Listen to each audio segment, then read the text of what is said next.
Welcome to our first flipped-ish lesson for EDSBA 53,000. I'm really excited to start you guys on this journey. I know it's going to be a tough semester with it only being 8 weeks, but I think we're going to learn a lot and have some fun together.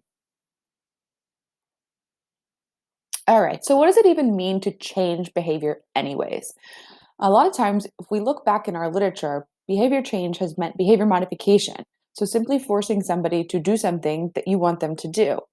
But when we look at behavior change from a behavior analytic perspective, what we're talking about is arranging environments and teaching skills that allow our individuals to access what they want and need out of their lives. So it's less manipulation and more environmental design. A couple of notes as we start this class together. Um, as an instructor, I feel that it's my responsibility to provide you learning opportunities, to give you timely feedback on your attempts, to assist with finding resources for additional learning, to evaluate your competency and shape your progress, and to introduce concepts for future additional study. I am happy to fulfill those obligations, but what I expect from you in return is that you engage with the materials and activities thoughtfully, that you monitor your own progress sensitively and frequently, that you request help when it's needed, preferably before it's a problem and not when it becomes a crisis. I expect that you prepare for class and arrive on time, that you manage your time wisely and use your own self management behavior analytics skills to create systems that encourage your own success as a student, and to begin creating and developing what we're going to call a professional toolbox. The number of behavior change strategies that we need to cover over this semester far exceeds the ability for us to practice each one individually. My goal is to present these in a way that makes you excited about them and makes you understand their use.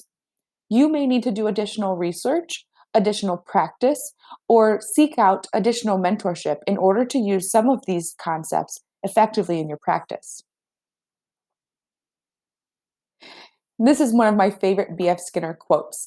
He says, "When you run into something interesting, drop everything else and study it." This goes with my idea of the toolbox. So when you find something interesting in this course, let's say you get really excited about alternatives to extinction. I want you to drop everything and go find a time that you can dive really deep into that subject. I'm happy to provide additional resources or connect you with experts in the field. For today's video lecture, we have 3 learning objectives. I want you guys to be able to state 3 reasons to consider function when designing behavior change systems, implement the fair pair rule to identify complementary sets of target behaviors, and given a case scenario, I want you to be able to hypothesize whether the target behavior is due to a skill deficit or a motivation deficit. Let's get started. Functional treatment. So, to me, the idea of being able to truly analyze the function of behavior and design a correlating treatment is a difference between analysis, being a behavior analyst, and being a behavior technician. As a behavior technician, you're told what you need to do, and it's your job to do it skillfully and accurately. When you're an analyst, you're the one that decides what that course of action really is. You're the one that's designing the behavior change system, monitoring it, and evaluating whether it's making the progress you want for your learners or clients. So, why should we care about function anyways? Treatments based on the function of a behavior, especially as analyzed from functional and assessment data, are more effective than non function based approaches to decrease individuals' challenging behavior. We also see that even our function based treatments to increase behavior tend to be more effective than non function based approaches. Another reason to care about function is that incorrect selection of a treatment or design of a program based on an uninformed function of behavior might not actually help your learner. And worse, or maybe more scary, it could make the problem much worse. So in this example, I think a lot of my own parenting experience and common parenting experiences where we may have a child who tantrums often. Uh, One way that we could address that behavior would be to punish it, right? If we have a child who's tantruming, we might punish them by giving them a really long lecture, or scolding them, providing a lot of verbal correction in that moment. However, if the function of that tantrum is to access attention from a caregiver, providing even what we would consider aversive social interaction and verbal interaction at that moment might increase the amount of tantrums that we see and could actually make the behavior much harder to address from a function based perspective. We also know that functional treatments or treatments that are based on the true function of the target behavior are more likely to maintain over time, generalize across settings, and even produce what we call generative progress above and beyond the targeted skill sets. So, if I teach somebody to ask for my attention instead of tantruming for my attention, it's probably going to help them generalize that skill set over different settings. Once they can ask for attention from me, they'll probably ask for attention from other important key players in their environment. They might also continue to ask for attention over time. Because that functional treatment is getting them what they want, they're more likely to continue to use that as they move forward in their lives. What's even cooler is that if I teach someone to ask for attention, it might also produce changes in their behavior that help them address other functions of other target behaviors. So once I teach someone that manding can help them access attention, we might automatically, without teaching, see them start to mand for tangible objects instead of engaging in tantrum behavior to access that as well.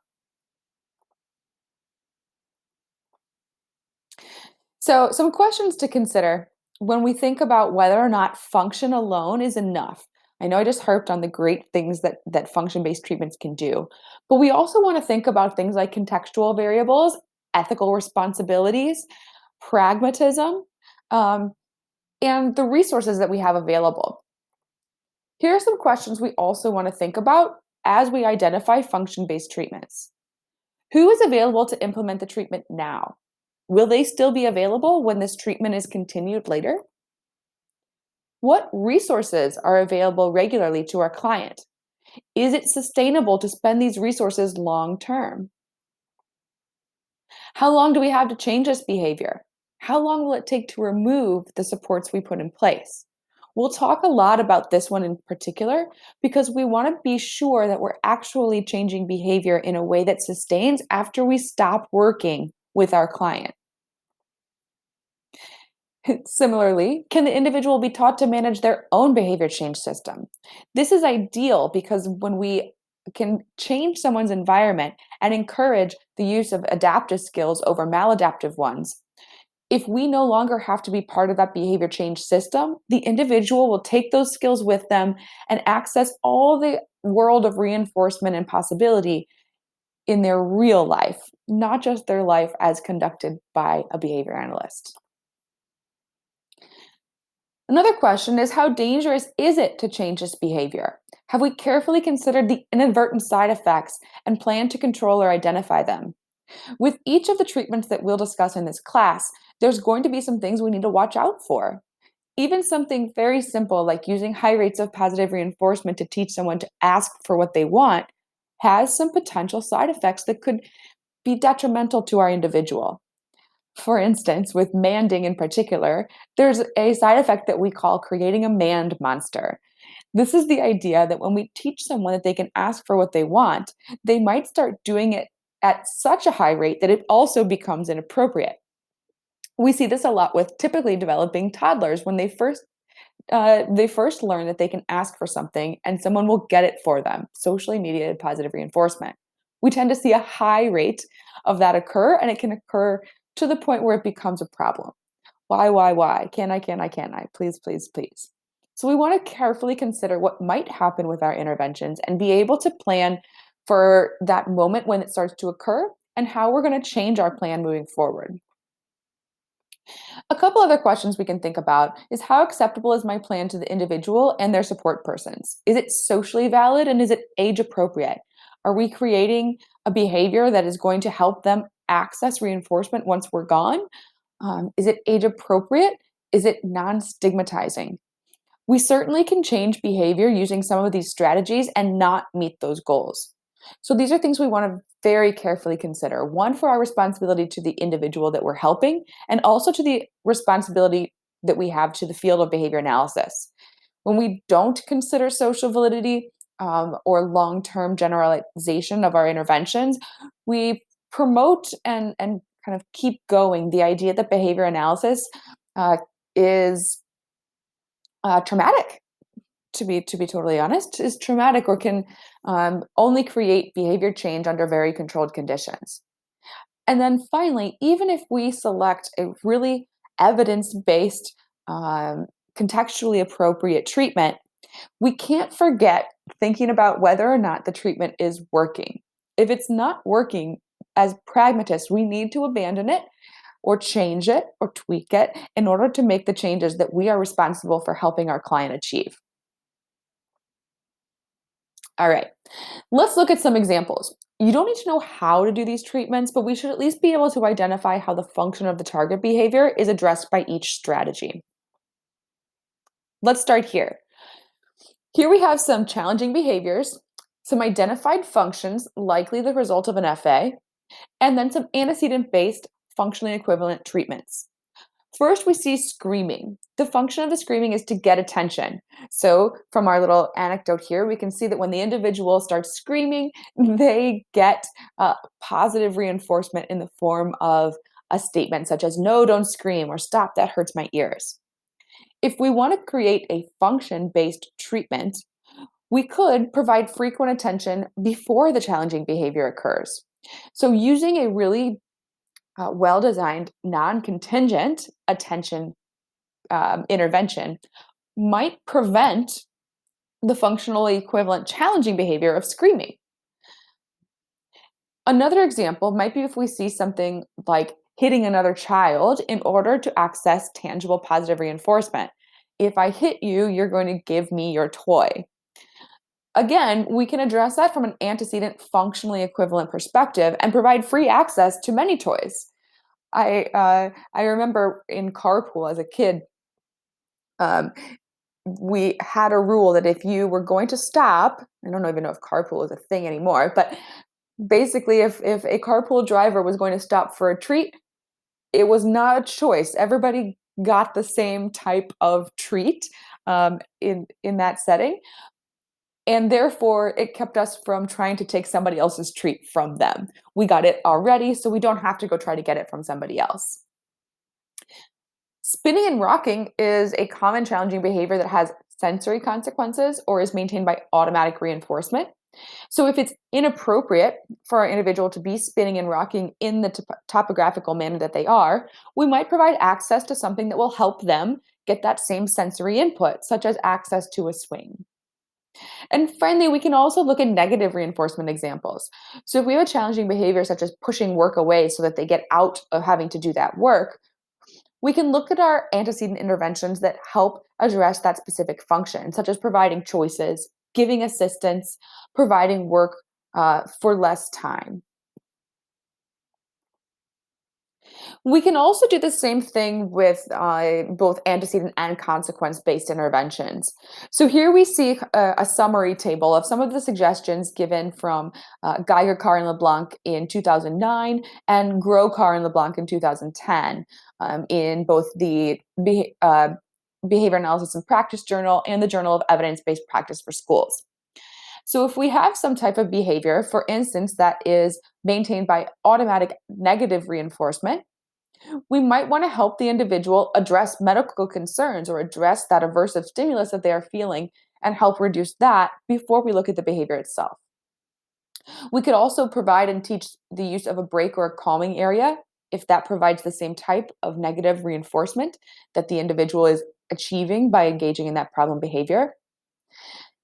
And we can look at it at the other side too. So I kind of feel like the automatic negative is the opposite in some ways of the socially positive reinforcement contingencies. So if we have somebody that engages in the same behavior, the same problem behavior, but instead of trying to get out of an aversive internal stimulus, they're doing it so that they can get somebody to give them an item that they want, we might address this with function based treatments such as a first then sequence, a visual schedule, or maximizing choice, providing opportunities for the student to obtain the desired objects, activities, and items in a appropriate manner. Even within the same treatment, we can see function-based variables that are going to determine whether or not that treatment is really going to work. So, for example, all of these potential treatment options would be considered FCT or functional communication training. In functional communication training, we identify a response that is currently being reinforced but is not appropriate for the setting. And we start to teach a behavior that will help that individual access that same function, but is more socially acceptable. So, for instance, if we have an individual who currently screams for attention, FCT might be the treatment, but our FCR, our functionally communicative response, the thing that we're going to teach as an alternative behavior, would be asking for attention.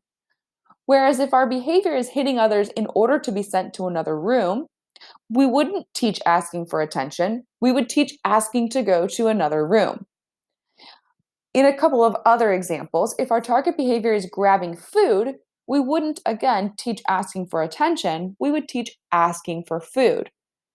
With an automatically maintained response, we might teach something that allows the individual to access that on their own without social mediation, but in a way that's more appropriate. So if someone engages in finger flicking for visual stimulation, we might teach them to click on a computer screen for an engaging video display. Honestly, it might even be a video of finger flicking, but it would be more appropriate to be staring at your smartphone or your computer for a few minutes watching that than it would be to engage in that behavior in a setting in which it would context social punishment. A couple more examples. So, I want you to think as I talk through this about identifying the probable function of the target behavior and why the treatment is function based.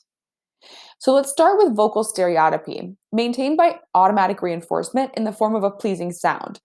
My daughter does this all the time. She has a very loud voice and she just loves the way it sounds. She'll do it on her own. She's not asking for attention. She just likes to say, ah, ah, and hear it in her own head. If I felt that that was keeping her from accessing her goals, I might I might suggest non-contingent play with auditory toys that produce a similar type of sound. So if I don't want her to yell ah ah ah, maybe I'm going to give her some electronic toys that when she engages in appropriate behaviors such as twisting, pushing, or turning, they make that sound as well. This is demonstrated in an article by Rapp in 2007. Now, if that vocal stereotypy, so same topographical behavior, is maintained by socially mediated positive reinforcement in the form of peer attention. So let's say my daughter's a little older, and now when she engages in behavior, her peers turn to her and say, oh, stop that. Oh, I don't like that. And that starts to be the maintaining variable that keeps her engaging in that behavior, even though she knows she can go access that toy and make the same sound on her own. She doesn't get the same type of mediated positive reinforcement in that particular case. I might train her peers to provide variable interval attention non contingently. So if she wants their attention, perhaps giving her frequent doses of non contingent reinforcement will keep her from engaging in that vocal stereotypy. I could also place vocal stereotypy on extinction and give praise and proximity on a 2-minute DRO schedule. This basically means that for every 2 minutes that my child does not engage in that target behavior, I would move closer to them and give them a lot of praise and positive attention. I would also consider teaching the student to demand for that attention appropriately. If they can't talk, perhaps they can at least use an augmentative communication device in order to ask for attention in a way that others can respond. Think for a moment, take a pause. Why are these functionally equivalent? Right? Why can't I just punish vocal stereotypy? Well, if I just punish vocal stereotypy, I'm not going to get that individual to get what they want. We can't necessarily change what people want or need out of their environment. So we want to look at how we can get them to access those things in a more appropriate way. All right. Here's a toolbox moment. The article that I've linked here is one of my favorite references for particularly for escape maintained behavioral treatments. If you work with a lot of students or learners or clients that engage in escape maintained behavior, you might want to dive into this in depth. And if you don't, I would still suggest saving it for later, right? So go grab the article, put it in your toolbox so that at some point, if you do hit some escape maintained behavior and you want to know a little bit more about what your options are, this article also has a nice decision tree, which can be a helpful tool. You can come back to this article and really be precise and clear about what you want to do to move forward in that particular case. All right. At this point, I'm going to ask you to stop and practice. So the Ed puzzle will now prompt you to respond, and please do so until you achieve 100% correct before moving on. All right. Let's move on to our next topic for today. We're going to talk about one of my favorite things, the fair pair rule. What is the fair pair rule? Basically, a fair pair is a set of behaviors targeted for change that are functionally equivalent. So I might want to decrease a behavior that is currently considered maladaptive, but also increase a behavior that is functionally equivalent that will help my student access what they are currently accessing from their target behavior. This is behavioral magic. It's amazing what can happen when we really give our individual a way to get what they want that also eliminates the need for them to use that maladaptive or target behavior that currently is being reinforced. So, some examples. A fair pair might be decreasing attention maintained yelling while increasing manding for attention appropriately. Another example would be decreasing excessive exercise that's maintained by social positive reinforcement from a spouse and increasing request for attention and affection from that spouse. Decreasing automatically maintained self injurious behavior that accesses pain or pressure might be paired with the behavior of accessing a squeeze machine for increase. So, increasing both the rate and duration of appropriate pain and pressure input. Another example might be a fair pair of wanting to decrease swearing and increase the use of socially appropriate expressions of anger or frustration. When my husband gets home from deployments, we often look at the fourth fair pair, who was in an environment where swearing was highly reinforced, and so that behavior happens very frequently. But when he comes home and is around our children and our family, we want him to use socially appropriate expressions of anger and frustration instead. So we might introduce interventions that would make swearing less likely in this environment and increase the reinforcement provided for using socially appropriate expressions. Side note, his favorite socially appropriate expression is "oh sugars." I have no idea where he got that. Fair pairs can also avoid some common side effects of punishment only interventions. So, if we only use punishment or we only take away the ability for our individual to access reinforcement, which is what we're doing when we put something on extinction or we punish it, we could see frustration or affective behavior, crying, screaming, yelling, being upset. We might see behavioral variability and increased magnitude. Often, when we do this with extinction, we call it an extinction burst.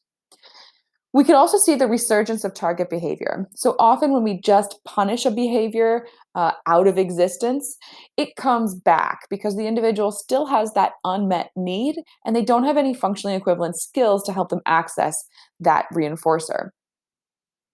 Punishment only interventions also tend to develop CMORs, which basically means in order to punish behavior, we typically have to be there, and our presence can start to be aversive to the individual who is constantly being punished whenever we're around. Punishment only interventions and extinction also have very low social validity.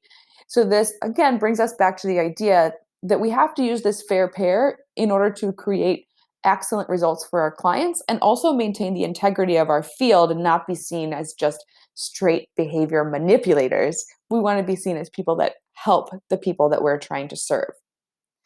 Fair pairs are not even just for humans. So even if you want to get into some EAB kind of applications, we can use fair pairs when we do animal training. So I want to bring a small example of a fair pair up here. As we watch this example, it's quite short. Can you identify the behavior for increase and the behaviors for decrease? Are they functionally equivalent? I'm going to give you a hint here since we're just starting with this, but the behavior for decrease here is jumping up on someone. If you have a dog, you've probably seen this. But I think the trainer here did a really good job of identifying complementary fair pairs to increase in order to make this behavior change long lasting. Let's take a look.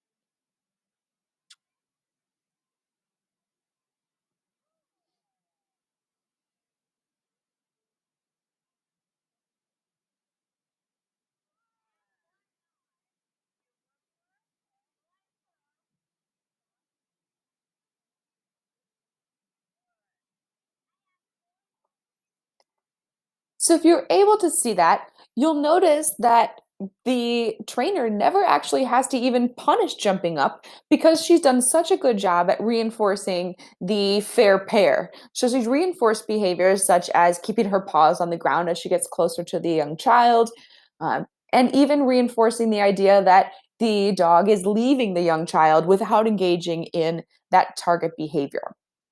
So I like this example because it's very simple, but it breaks down conceptually systematically to the idea that we're talking about. There's a behavior we don't want to see, but not only do we punish that behavior, but if we reinforce functionally equivalent behaviors, we may never even have to use punishment, which is pretty rad. Okay, again, I'm going to ask you to take a quick pause and respond to the prompts in the ED puzzle. This is a good way to make sure that you've understood the basic concepts that we're talking about and get ready for our live session on Thursday. Our last consideration that I want to bring into this lecture today is that sometimes when we pick a fair pair, the complementary skill or that the behavior to increase is already in the repertoire of the individual. This seems simple, but it has a very different treatment implication than if the skill is absent. So, the question I want to introduce here is, do you need to teach a skill or change the choice point?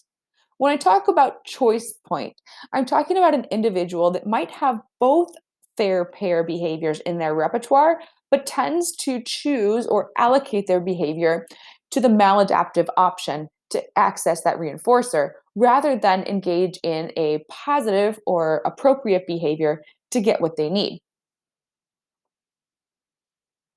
So, when we think about these fair pairs, once you identify a behavior or a skill and think about whether or not first can the person do it. So if they can't do it, we're certainly going to have to teach that skill before they're ever going to choose that skill over a behavior that's already in their repertoire. However, if they can do that skill, it's already something they know how to engage in, then we're going to change the way that we arrange the environment, the consequences, and the prompts that are around that behavior in order to change their choice. So, in order to change the idea that I default to this really effective maladaptive behavior, I might want to make that maladaptive behavior much more difficult, make it less likely to contact reinforcement. I'm going to change something about that ABC contingency so that my individual is more likely to choose the appropriate behavior. Maybe the appropriate behavior gets reinforcement faster in my behavior change system, or maybe it's just easier to do the appropriate replacement behavior. But these are going to be different strategies, especially as we look at behavior change systems that you're going to want to keep in mind.